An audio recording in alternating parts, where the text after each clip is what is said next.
Hey y'all, we're back at it with another week of lunches. On today's menu, we're making Callie a breaded chicken wrap.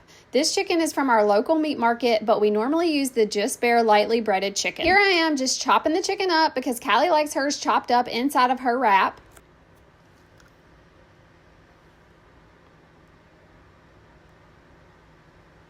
Now let's move on to the wrap portion. I'm going to cut this in half because Callie only wants half of a wrap. She doesn't want a whole one. She says she doesn't have time to eat a whole wrap and then all of her snacks as well. I'm going to lay down a piece of lettuce because this is what I'm going to pour the dressing onto so that it doesn't make the wrap soggy. And I'm going to use this avocado lime ranch dressing from Chick-fil-A. Callie really likes this and I'm just going to pour it right down inside that little lettuce boat. It was being stubborn today and it did not want to come out of the container, but here we are. We finally got it to come out.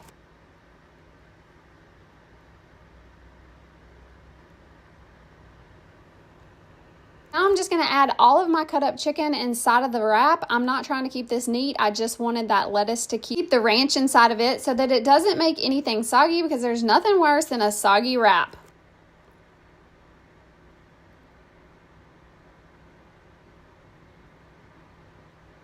We're just going to roll everything up and try to make sure that the wrap is tight so that it doesn't come unraveled, although I am going to put a wrapper on it so that it is tight and it doesn't come undone in her lunchbox. Just stick that little piece of chicken right back in the end of that, and there's what it looks like. It looks so good. Chicken that falls out, I'm just going to shove it back in the top and make sure that she gets all of that chicken in her wrap. Okay, here's the cute wrapping paper that I bought to put around the wraps. It's got little flamingos on it. It looks so tropical and I'm just in love with it.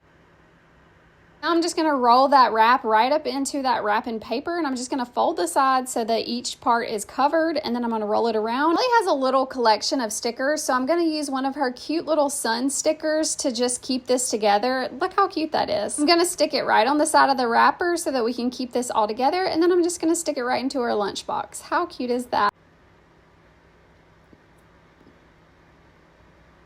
Made a high protein macaroni and cheese the night before. I made this with cottage cheese. That's what makes it high protein, and high protein noodles. And she said that she wanted this as her side dish for her lunch today. So that's what we're going to pack her. Now I will say this macaroni is a little bit hard from being in the refrigerator. So what you'll want to do is you're going to add some heavy cream to this. Adding heavy cream will allow it to get creamy again once she heats it up in the microwave. This is just one of my secrets to keeping things creamy once it's been reheated in the microwave. And she said that it works out perfect, so that's what I continue to do. Add her a bag of Doritos. This is the nacho cheese Doritos. She really likes these. They're not the best, but hey, it's all about balance here, am I right? I'm gonna add in one of the RX bars. Her favorite is the coconut chocolate, but they didn't have that at the grocery store this time, so I had to pick her up the chocolate sea salt one. She said that this one was okay, but the other one is still her favorite. I filled her a Walla bottle up with water, and that is it, y'all. Happy Monday.